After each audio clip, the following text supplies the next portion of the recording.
I think that the people in our state and people all over this country are outraged beyond words at the greed, the recklessness, and the illegal behavior we have seen from Wall Street,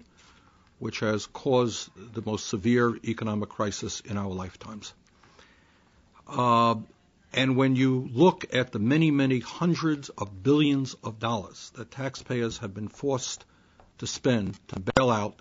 these huge financial institutions, which year after year paid their CEOs tens and tens of millions of dollars, in some cases making these guys billionaires.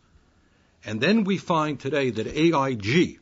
one of the major perpetrators of this financial disaster, still wants to pay out some $165 million in bonuses, despite the fact that they have been heavily bailed out by the federal government.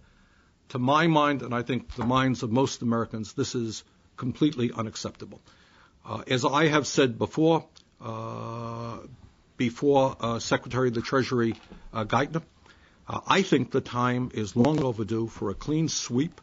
of all of these CEOs who have helped cause this crisis. We need some people who are running these companies who maybe are concerned about the needs of our country rather than their own personal wealth. The idea that somebody in the midst of this crisis, when the country is teetering on the edge of a depression, that they can't do their job, they can't be motivated unless they receive millions of dollars in bonuses, is incomprehensible to me. I mean, you contrast that with what we've heard today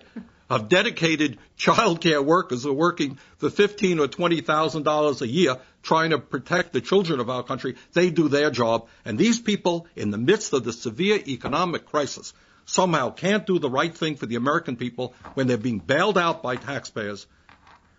without receiving millions of dollars in bonuses is incomprehensible. So I think we have, and this is complicated stuff,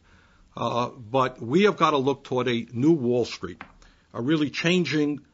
the culture there from one of greed to one of providing the credit that businesses in this country need and that consumers need. So we've got a lot of work in front of us, but clearly it is unacceptable that the executives at AIG would get one penny more in bonuses, not to mention $165 million.